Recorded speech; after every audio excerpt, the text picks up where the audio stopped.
Rumput GBK sudah disiapkan bak karpet kelas dunia. Pemain tim merah putih mulai berdatangan lebih cepat ke Jakarta. Namun di tengah euforia FIFA Series 2026 justru muncul pernyataan belak-belakan Simon Tahamata yang menyoroti rapuhnya kompetisi usia dini Indonesia. Di saat yang sama, kode misterius Pascal Struijk semakin menguatkan spekulasi jelang laga perdana melawan Saint Kitts and Nevis. Ada apa sebenarnya di balik persiapan besar skuad Garuda kali ini? Atmosfer Jakarta mulai terasa berbeda menjelang tim merah putih tampil di laga perdana FIFA Series 2026. Sorotan publik tertuju pada Stadion Utama Gelora Bung Karno yang kembali disiapkan menjadi panggung pertarungan internasional. Antusiasme supporter, kesiapan panitia, hingga kondisi lapangan menjadi topik hangat yang terus diperbincangkan. Kondisi rumput Stadion Utama Gelora Bung Karno kini dilaporkan berada dalam keadaan prima. Sejak terakhir digunakan pada laga liga domestik, stadion tersebut disterilkan demi menjaga kualitas lapangan tetap maksimal. Perawatan intensif dilakukan setiap hari untuk memastikan bola dapat mengalir dengan sempurna sesuai karakter permainan cepat yang ingin diterapkan pelatih anyar skuad Garuda. Ketua Umum PSSI, Erick Thohir, bahkan turun langsung melakukan inspeksi. Ia mengecek detail demi detail, mulai dari tekstur rumput, pencahayaan, ruang ganti pemain, hingga fasilitas media. Baginya, ajang FIFA Series ini bukan sekadar turnamen, melainkan ajang pembuktian bahwa Indonesia siap menjadi tuan rumah event internasional dengan standar tinggi. Melalui unggahan media sosialnya, Erick mengajak seluruh masyarakat memberikan dukungan penuh kepada timnas. Ia menegaskan bahwa momentum ini harus dimanfaatkan untuk menunjukkan profesionalisme Indonesia di mata dunia.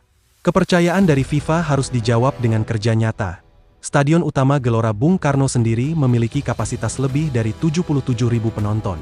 Angka tersebut menjadi sorotan menarik karena jauh melampaui jumlah penduduk salah satu peserta turnamen, Saint Kitts and Nevis. Fakta ini bahkan ikut disinggung oleh FIFA dalam unggahan resminya di media sosial. FIFA menyebut megahnya Stadion Kebanggaan Indonesia itu sebagai venue yang luar biasa untuk laga internasional.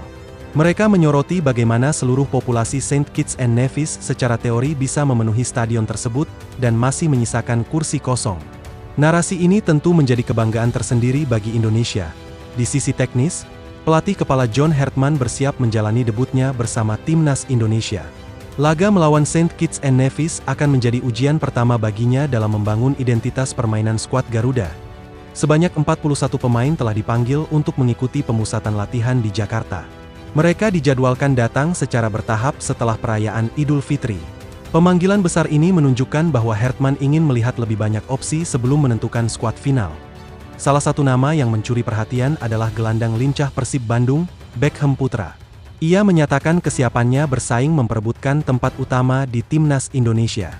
Bagi Beckham, pemanggilan ini adalah kebanggaan besar, bukan hanya untuk dirinya, tetapi juga untuk klubnya. Beckham mengaku akan segera bergabung setelah merayakan Lebaran bersama keluarga. Ia memanfaatkan jeda kompetisi untuk memulihkan kondisi fisik agar bisa tampil maksimal di pemusatan latihan. Tekadnya jelas, mencuri perhatian pelatih dan menembus skuad inti. Persaingan di lini tengah memang semakin ketat. Banyak pemain diaspora dan lokal bersaing menunjukkan kualitas terbaiknya. Situasi ini justru dianggap positif karena mendorong setiap pemain tampil lebih disiplin dan agresif. Di lini belakang, muncul spekulasi panas terkait sosok Pascal Struijk. Bek yang kini membela Leeds United itu tiba-tiba mengunggah foto bertema Garuda di media sosialnya. Unggahan tersebut langsung memicu spekulasi tentang kemungkinan dirinya membela Indonesia. Kunjungan asisten pelatih Simon Grayson ke markas Leeds United semakin memperkuat rumor tersebut. Banyak pihak menduga ada komunikasi serius yang dilakukan untuk membuka peluang naturalisasi atau pendekatan resmi. Jika benar bergabung, Pascal Struijk bisa menjadi tambahan kekuatan penting di lini belakang. Dengan postur tinggi dan pengalaman bermain di Liga Top Eropa, ia berpotensi menjadi tembok kokoh di jantung pertahanan. Dalam skema 4 bek, ia bisa dipasangkan dengan bek tengah andalan yang sudah lebih dulu membela Garuda. Sementara jika Hartman memilih formasi 3 bek, fleksibilitas Pascal Struijk akan sangat berguna untuk rotasi dan variasi taktik. Di luar isu pemain diaspora, perhatian juga tertuju pada pengembangan usia muda. Kepala Pemandu Bakat PSSI, Simon Tahamata, secara terbuka mengkritik minimnya kompetisi untuk kelompok usia dini di Indonesia.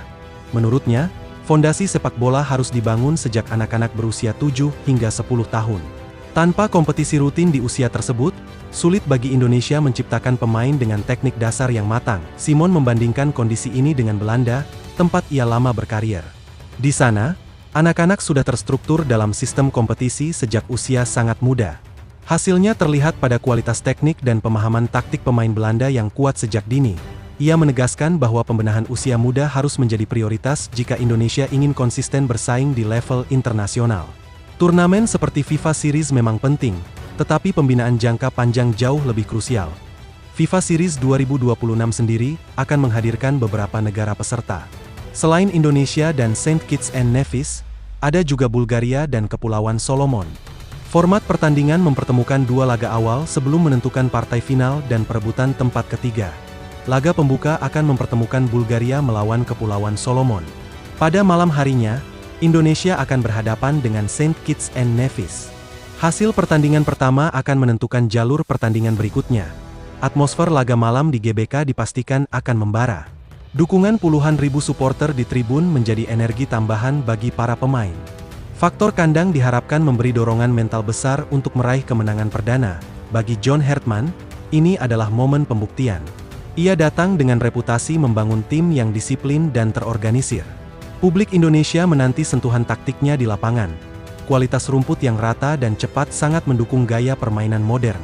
Umpan pendek, transisi cepat, serta pressing tinggi hanya bisa berjalan optimal jika kondisi lapangan benar-benar prima.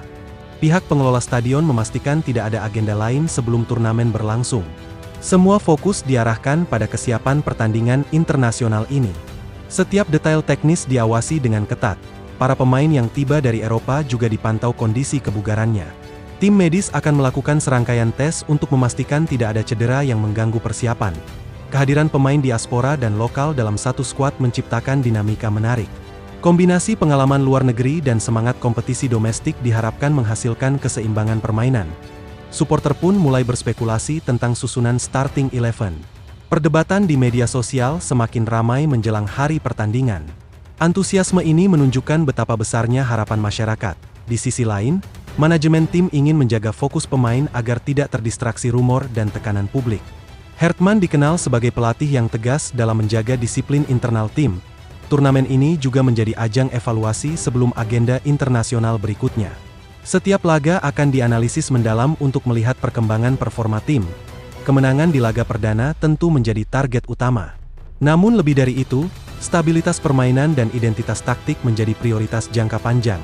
Jika Indonesia mampu tampil meyakinkan, kepercayaan diri pemain akan meningkat drastis.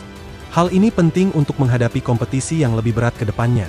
Sorotan dunia terhadap GBK dan penyelenggaraan FIFA Series menjadi momentum emas. Indonesia tidak hanya ingin menang di lapangan, tetapi juga sukses sebagai tuan rumah. Kini semua mata tertuju pada malam pertandingan. Rumput hijau GBK telah siap, para pemain mulai berdatangan, dan publik menunggu momen kick-off dengan penuh harap.